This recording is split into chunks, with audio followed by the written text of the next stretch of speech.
Hello, thank you for tuning in to What's Up Kansas City. My name is Tennille Benson, and I am here with the honorable, admirable, and the most amazing Alvin Brooks. You're watching Real with Tennille, and we're going to get into our Living Legend segment. So be prepared for a most amazing segment today. We're going to talk to Mr. Brooks, and we're probably going to do a 2 or 3 part series to find out about his life. So, Mr. Brooks, tell us a little bit about yourself. Miss Ben, thank you so very much, and you did that so beautifully. Thank you. So beautifully, amazingly beautifully. Beautifully. Well, as probably is known around this community and beyond, that my name's Alvin Lee Brooks. I was born May 3rd, 1932 in North Little Rock, Arkansas. I'm the son of a 14-year-old mother, Thomasine Guild, and a 17-year-old father, Wilbur Herring. And I was adopted by the Brookses and did not know I was adopted until I was 22 years old. Wow. And so the Brookses, Cluster and Estelle Brooks, raised me as their own. And so I have 2 sets of beautiful parents. My biological mother found me when I was 22 years old, right here in Kansas City. She's living in San Francisco, California. And she began to correspond with me and ask me a lot of questions I didn't have answers to. And so I ended up going to my father, my adopted father, asking him if he knew this woman, Thomasine, or I didn't say her name, this woman kept calling me.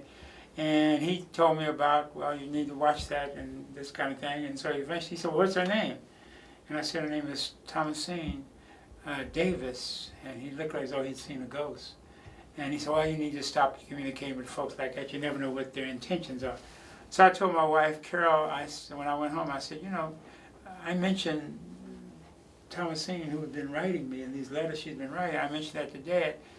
And when he asked me her name, I mentioned the name, and he looked very strange. I said, something's wrong with that. So I said, I don't know what it is. I didn't have any idea that she was my mother or anything. And so we continued to correspond. And then on Christmas Day, this was in August of 1954, I was in the police academy at the time, and I had got out the last of September, hit the streets in Kansas City, in this area where we are now here at 18th and Vine. Awesome. Because we were segregated. You couldn't ride outside of was it past 31st Street, or how far could you not go? 27th Street was the southern boundary at that time. Okay. So I ended up, Christmas Day, I worked that night, and Christmas morning, well, before that, in one of her letters, one of her final letters before the end of the year, she said to me, she was asking about my children and about where was I married and everything, and I laid all that out to her, and I was in police academy and this kind of thing. And then in one of her letters she said, I hope I will know my grandkids better than I know my son. And so we continued to correspond. We even talked on the phone. Christmas Day, 1954, I worked the dog watch shift, got up at 8 o'clock. We had 3 kids, and the oldest was my son. He was on a tricycle. We were just there. I had on my police trousers and socks and house shoes and a t-shirt, and the phone rang. And I answered it, Brooks resident, Merry Christmas. And I could hear in the background, Branner, Flight so-and-so, TWA, Continental United. And the voice said, Alvin? I said, yes, this is your mother. I'm at the airport. Can you pick me up? Wow. And I like to went through the floor. And I said, yes. And so I hung the phone up, and I told my wife, I said, my mother's here in Kansas City, she's at the airport. And so I redressed, if you will, got dressed. And it was snowing and ice that Christmas morning. And I got the car headed, and then I realized, I don't know what my mother looks like. And so when I got to the airport, I parked and went inside. Well, thank God weren't too many black folks traveling by plane that Christmas. And there she was, and I can see her now, with a red 2-piece suit, with a white blouse and a red bow tie, with a fur overarm and traveling luggage at her side. And if you see me today, you see my mother. During that period, we took a picture. Remember, my mother's only 14 years older than I, although she's passed away. She passed away about a little over 20 years ago.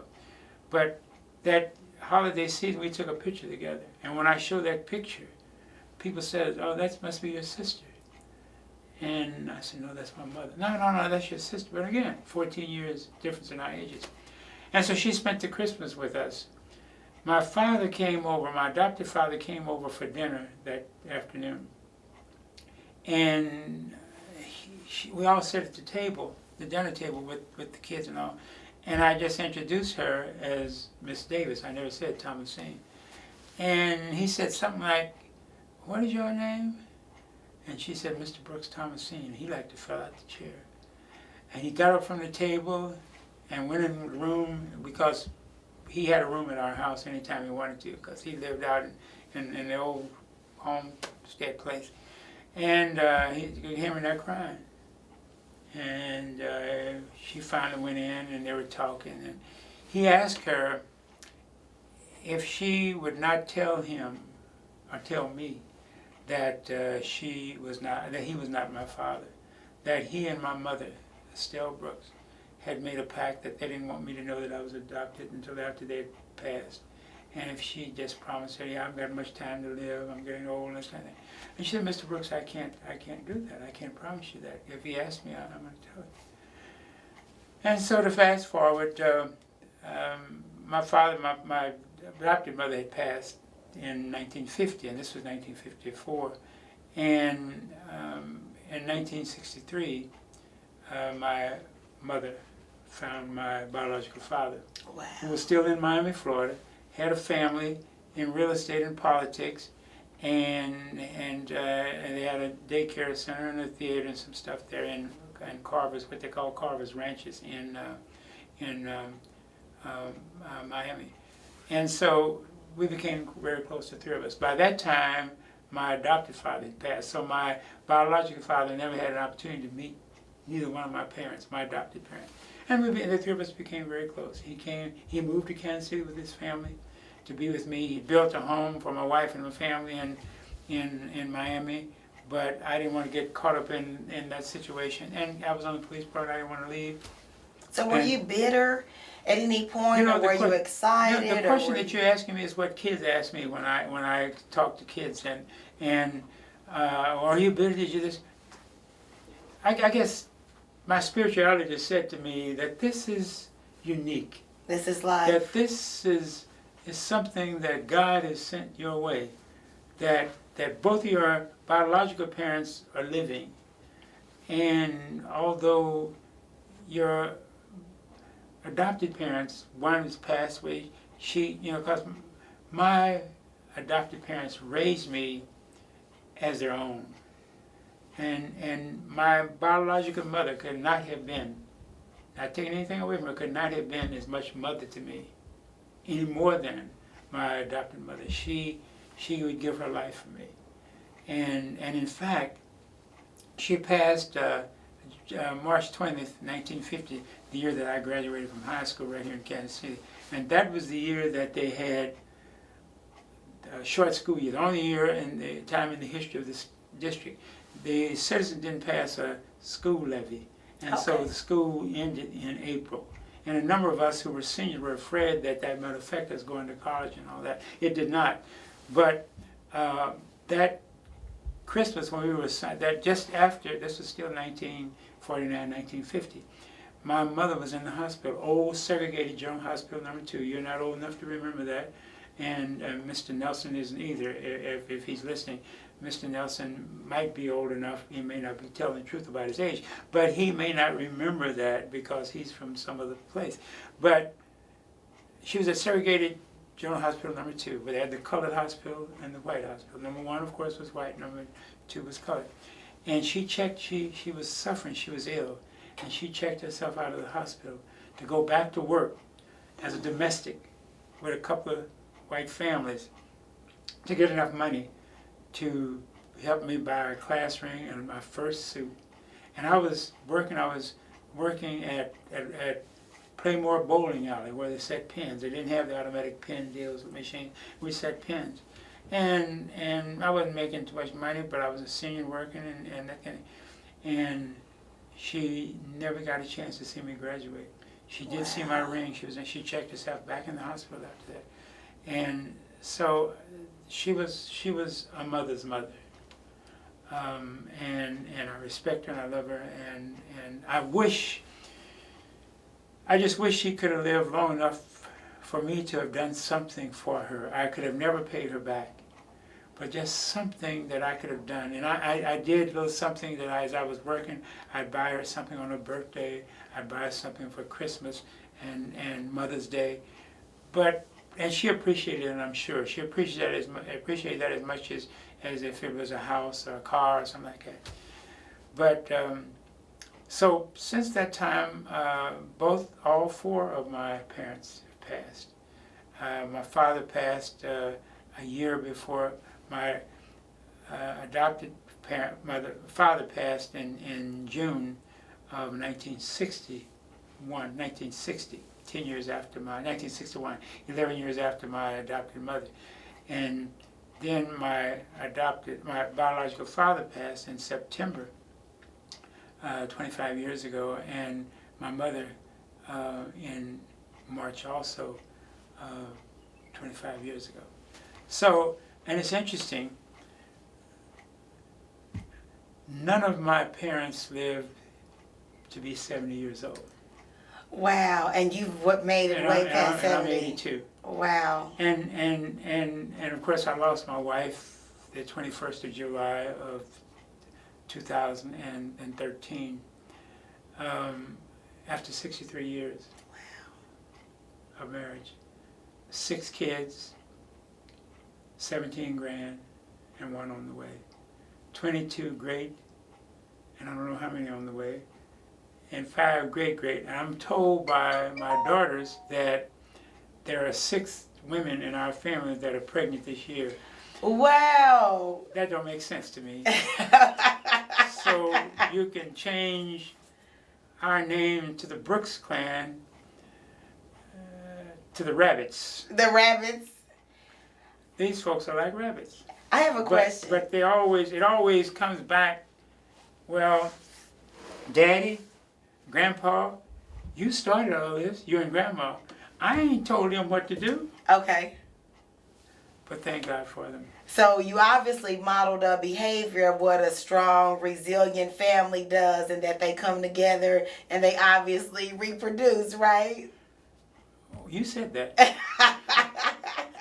You said that. It was not our intention to be the parents of all those grand and great.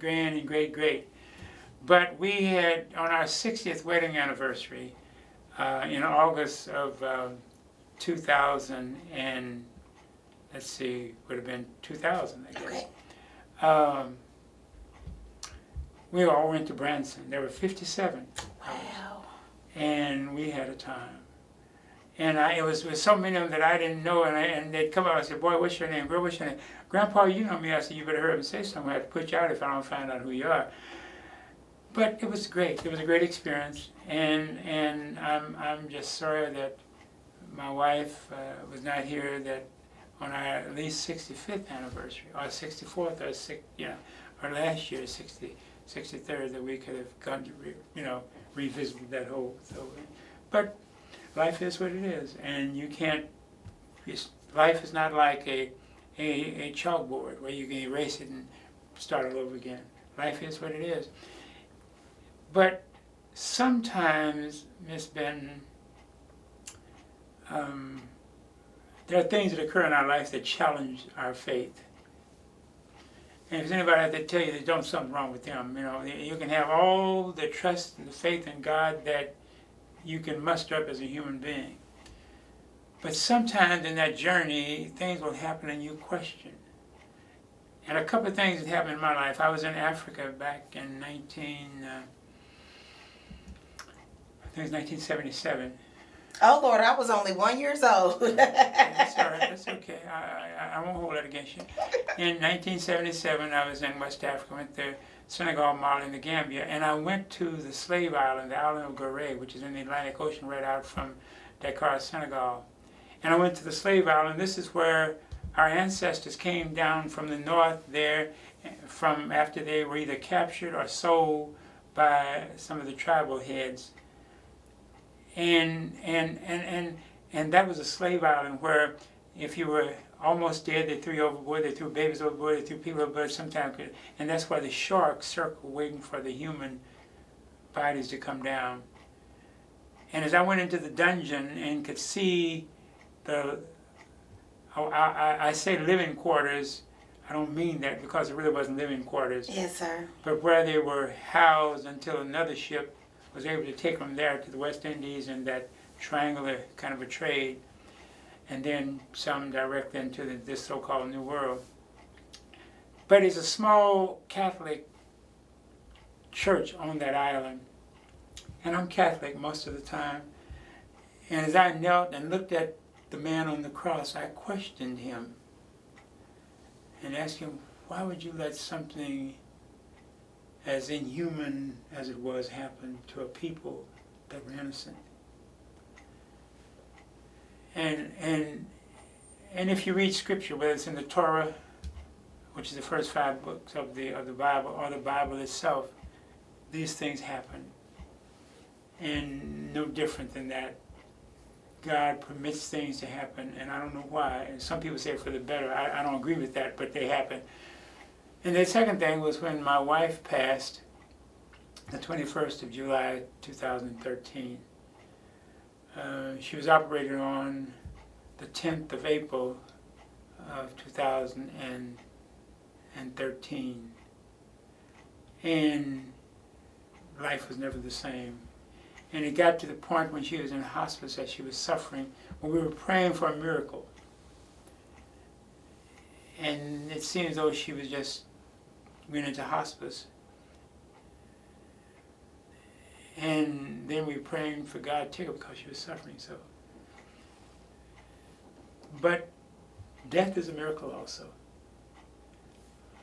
I say that, but I refused to deal with it at that time, and I still am questioning God.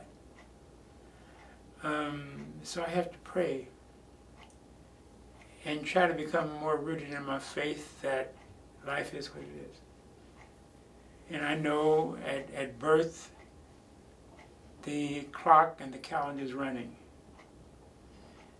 And one day the clock's going to stop in each one of our lives, and the calendar is going to come to an end.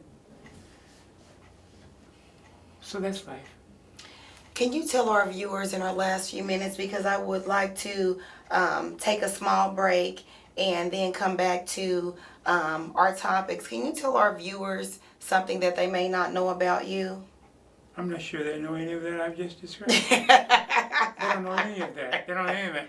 Well, you know, we can do this on another segment, but I'm blessed in spite of, you know, being 82 years old and living here since I was about 9 months to a year old. I don't know exactly. But there's some things that happened that brought us here, my adopted parents to Kansas City. That maybe in the next segment we can pick up on. But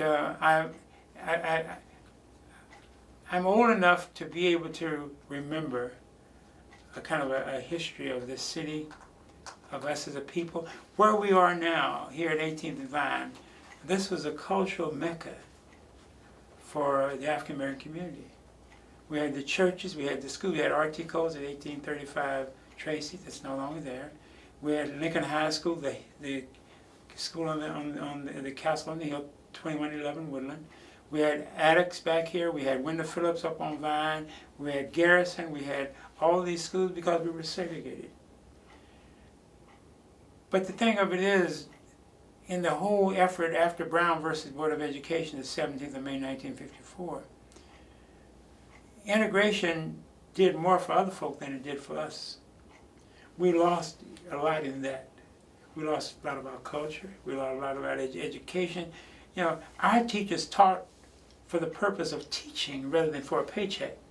And that's different. Yes, sir. We had African American history every day because it was reflected in those who taught us. Right. It wasn't just one day, 1 month out of a year. Carter G. Woodson, 1926, had a great idea, and thank God for him. But he knew, being an educator as he was, and an author as he was, that, you know, a day would come that we'd been hoping and praying for, that we would be seen as equal.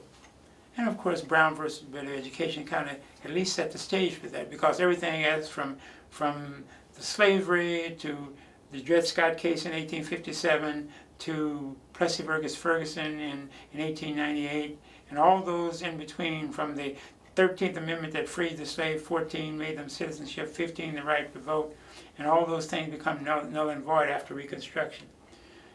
And it seemed like we'd gone backwards. And I really question today, in 2014, in spite, as I look on the walls where we're being taped, and I see this is our moment, President Barack Obama, which is very meaningful, because I never thought that I would live long enough to see a black president.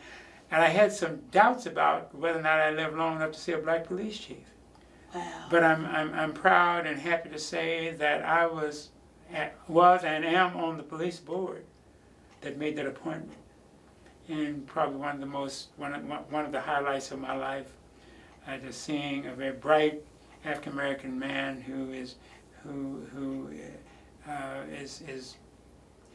a genius at what he does, true to his profession, and one of the finest, and is heading a police department of some 1,400 law enforcement and another 12 or so hundred civilians. So thank God I've lived long enough for that. I don't know what tomorrow will bring, nor do any of us know. But God has been good to me and everybody else. And those who have not, I forgive them. It's on them. And if I've offended anyone along the way, if they're still around, I hope my apologies to them was accepted. But life goes on. I would like to most certainly thank you all for tuning in, and please be looking for part 2. You're watching Tennille Benton with Mr. Alvin Lee Brooks on The Real with Tennille show. Please go to whatsupkansascity.net and check out all of our videos, and we will be looking for a part 2. And part 2, we want to be respectful of Mr. Brooks's time and our Living Legacy segment. So we'd like to thank you all for tuning in, and you all have a great day. This is brought to you by Black Archives of Mid-America, located at 1722 East 17th Terrace.